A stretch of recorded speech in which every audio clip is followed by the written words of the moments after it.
Olá galera, beleza? Hoje nós iremos falar sobre racismo no Brasil, né? Esse tema que nos traz uma série de reflexão. Nós iremos debater a construção desse racismo entre o século XIX e o século XX. Primeiramente, eu queria explicar para vocês que nós vamos usar o termo raça ao invés de etnia, como preferem alguns, principalmente a galera da área de saúde, da área biológica, né? Eu sei que eles entendem que a raça é humana, mas para nós há uma compreensão de que a raça ela é um termo social e fica muito mais fácil compreendermos que existe uma raça negra, uma raça branca, né? Apesar que muitas pessoas não gostam de usar, mas para facilitar a gente vai utilizar o termo raça, tá certo? Gostaria de dizer também que para iniciar o debate eu vou citar uma frase de um advogado negro chamado Luiz Gama, do século XIX, que era a seguinte: ele defendendo o negro que tinha matado seu senhor, ele falou que todo negro que mata o seu senhor é em legítima defesa, independente do momento. Essa frase, ela caiu como uma bomba na elite brasileira do século XIX, na capital do Rio de Janeiro, e isso levou a elite brasileira a ter um medo que ela já tinha de como esse negro ia se comportar livre. Porque uma coisa era a sociedade negra, né, os negros do Brasil, eles estarem dentro das suas senzalas, controlada por senhores, por capatazes, né, e presos nas fazendas, acorrentados. Outra coisa é esse negro livre. O que é que esse negro ia fazer? Era um ponto de interrogação da elite naquele momento histórico. Lembrando que a construção do racismo ela não pode ser compreendida como simplesmente na luta contra a escravidão. A luta contra a escravidão, nem sempre quem lutou contra a escravidão lutava a favor dos negros. Lembrando que a luta contra a escravidão era uma luta extremamente ligada ao sistema capitalista que se fortalecia com o crescimento da indústria inglesa. A escravidão ela não combina com o capitalismo, apesar de nós termos hoje ainda aí alguns trabalhadores análogos à escravidão, mas naquele momento histórico a indústria inglesa precisava de mercado consumidor. Outro fator que fazia que a Inglaterra pressionava o Brasil a acabar com a escravidão é que ela não queria que os negros saíssem do continente africano, viessem para o Brasil trabalhar. Para a Inglaterra era interessante que os negros ficassem lá, uma vez que a Inglaterra estava dominando aquela região na segunda fase da Revolução Industrial durante o imperialismo. Então, muitas teorias, né, muitas teorias também científicas na época, que hoje a gente chama de teorias racistas, mas na época eram teorias científicas, eram teorias estudadas nas universidades. Elas fortaleciam a ideia da dominação de uma raça perante a outra. Nós temos o darwinismo social, que trazia as ideias de Darwin para o homem, para os seres humanos, identificando que tinham raças, né, humanas mais aptas em relação a outras. Então nós também tínhamos o determinismo geográfico, que entendia que o homem era produto do meio, e o meio interferia na construção intelectual desse homem. Então, dentro dessa perspectiva, o homem que nascesse na Europa, no frio, no calor, em estações de ano bem definidas, ele tinha mais aptidão, porque ele tinha que aguardar alimento, tinha que ser mais perspicaz na caça, a sobrevivência era mais difícil, desenvolvia o seu intelecto. Por outro lado, aqueles que viviam na região dos trópicos, o alimento era mais fácil, sempre tinha peixe, animais de caça. Então esses homens, eles meio que não desenvolviam, né, o seu grau de intelectualidade. Essas teorias elas predominaram até meados do século XX, né? E isso legitimava, isso fortalecia o contexto de supremacia da sociedade branca sobre a sociedade negra. É lógico que o racismo é uma construção, né? A criança não nasce racista, óbvio, né? A sociedade a transforma nesse ser deprimente, né? Que é o ser racista. Bem, e como isso é construído? Ora, bolas, é lógico que dentro de nós temos uma construção ideológica, né? Eu sempre tenho uma dificuldade de explicar o que é ideologia, mas é a ideia que permeia a cabeça de todos, né? Ou seja, nós temos uma visão ideológica, por exemplo, do que uma pessoa bem-sucedida. Então, o que é uma pessoa bem-sucedida? André, todos nós, imagine se eu chego pra você e digo assim, pô, a Carol tá namorando um cara bem-sucedido. Poxa, que massa, a Carol tá namorando um cara bem-sucedido. E aí, como é ele? Ah, ele tá vindo andando da casa dele porque ele tá sem dinheiro de transporte. Então liga pra ele e cortaram o telefone da casa dele. Ah, então vamos lá, ao invés dele vir aqui, a gente vai lá cortar a luz. É lógico que as meninas vão pensar, esse cara é bem sucedido, porque a ideia de bem sucedido é ideológica. A ideia de bem sucedido, ela vem de uma construção. Tá certo? Isso aí, então, dentro dessa perspectiva ideológica, a ideia que prevalecia era de supremacia do branco perante quem? O negro.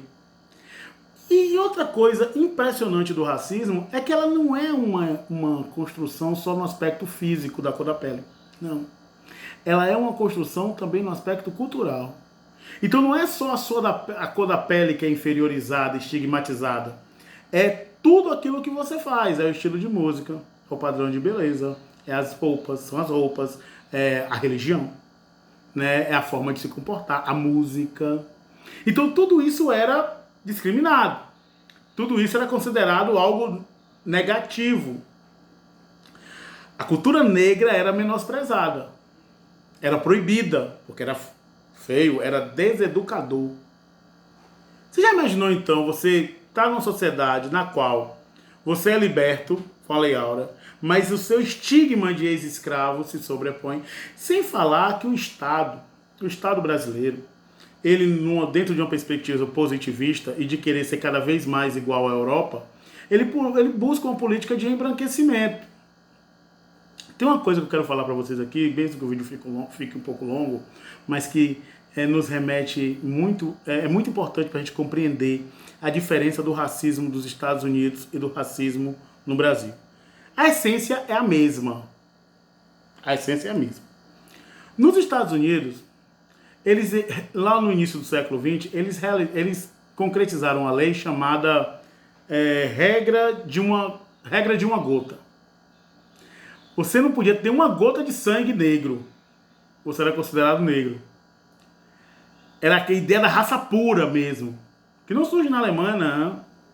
Nos Estados Unidos já tinha a eugenia. Então a ideia de branco 100% é aquela coisa ou seja, se você é um branco que tem uma gotinha de sangue negro, ó, seu lugar não é aqui. Então muita gente de pele clara nos Estados Unidos, que aqui no Brasil seria considerada branca, lá é considerada o quê? Negro.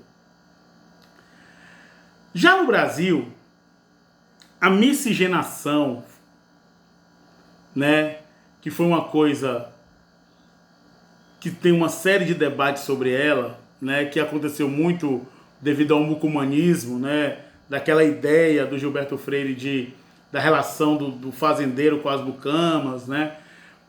O mestiço ele era visto de forma muito negativa. A ideia do mestiço é a ideia do homem que adoece mais fácil, da ideia do cara que pô, não é nem negro, nem branco, sabe? Então o mestiço era visto de forma muito negativa. E aí no Congresso das Raças, o Congresso Mundial das Raças, o representante brasileiro falou que os mestiços eram importantes para o Brasil, porque eram os mestiços que se aproximavam mais dos brancos, que iriam acabar com os negros num processo de seleção natural por ter o gene mais forte. Então essa mistura, em 1911, eles diziam que em 100 anos não existiria mais negros no Brasil.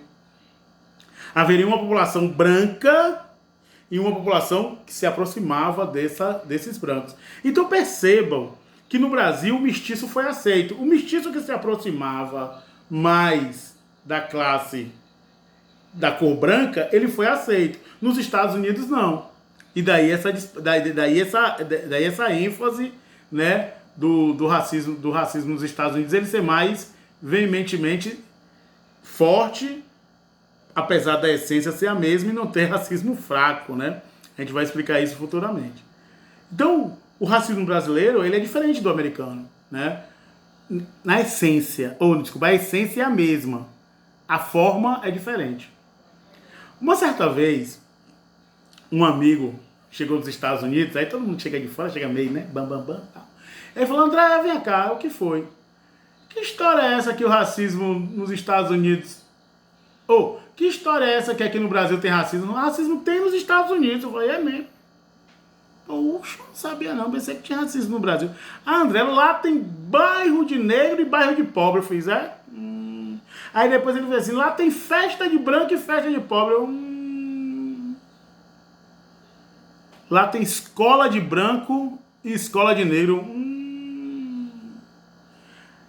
Você foi nos Estados Unidos para ver isso, foi? Pois é, aqui tem festa de negro e festa de branco. Com agravante. Nas festas de negro, o pessoal fala assim, ó, festa de gente feia. Nas festas de branco, festa de gente bonita. Eu fico péssimo. Eu me arraso, porque nas festas de gente branca tem ninguém parecido comigo. Mas deixa eu falar.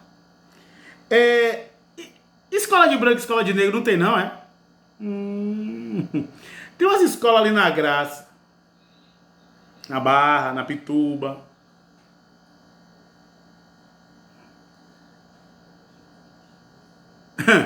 Ai, viu? Então, ele precisou ir para os Estados Unidos para ver isso. É por isso que eu digo, a essência é a mesma. A forma é diferente.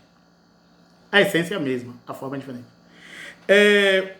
Porque o racismo, ele passa para a população negra, né, a ideia de inferioridade. Lutar contra isso não é fácil.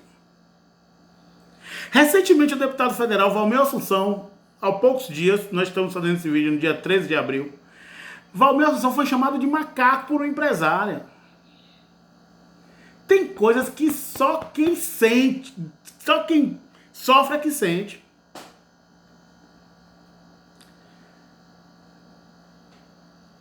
Falar sobre feminismo. Só um parêntese rápido. Você sabe quando foi que eu senti essa coisa do feminismo? Quando uma aluna minha de 14 anos, a gente estava falando alguma coisa sobre machismo pra mim, ela falou assim, professor, você sabe qual é o meu grande medo? Eu falei, qual? Quando chega a hora de eu ir comprar pão. Por quê? Porque tem um bar perto. E os meninos ficam jogando bola na quadra. E toda vez que eu passo, eu me sinto péssima com as palavras que os homens atribuem a mim.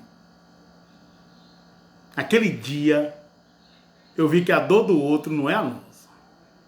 Então o cara, quando é chamado de macaco, uma Maju, que escutou horrores, percebe que essa construção do século XIX, ela está presente até os dias de hoje. Está presente na música. Está presente nas artes. Porque se eu chego para você e digo assim, ó, em Salvador, o que é que predomina, a cultura negra ou branca? Você vai me dizer o quê? Aí o cabo não diga nada. Não diga nada. Simplesmente analise o idioma e a religião.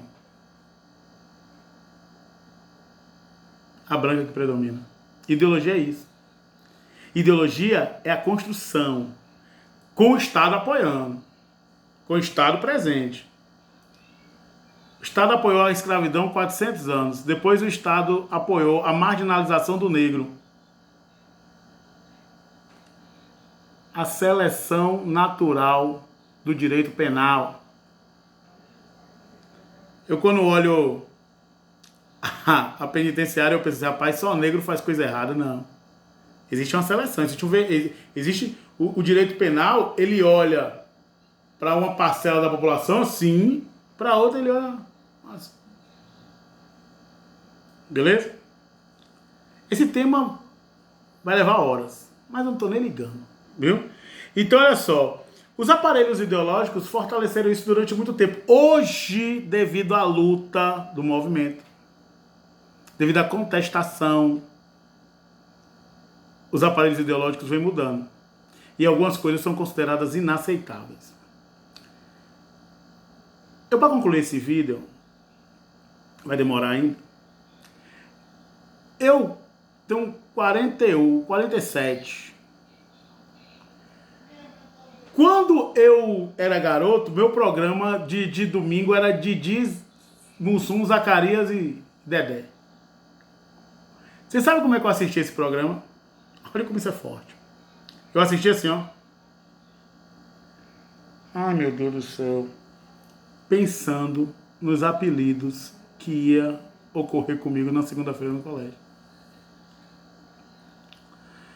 Porque o negro era o bêbado, o vagabundo, que não gostava de trabalhar.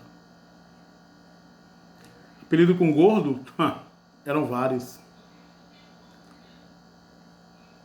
Quem fala que isso não marca é porque nunca sofreu. Nós precisamos lutar contra o racismo. O racismo vai acabar? Não. Mas as oportunidades, elas têm que ser igualitárias. Nós não podemos, nós não aguentamos mais uma sociedade em que prevaleça a cultura, os traços em detrimento de outra. Menina bonitinha, do cabelo duro, compre um alisante para ficar legal. E se o alisante não der jeito nele, escove, dá uma escovadinha. Isso é... Eu vou ter um sonho. Já teve a queima dos sutiãs e nós ainda faremos a queima das máquinas de alisar cabelo. Beleza, gente? A gente vai voltar a falar sobre esse assunto. Vira e mexe, esse tema é abordado. O vídeo ficou um pouquinho longo, mas siga lá no canal André Moraes, ponto de vista sobre o racismo. Beleza?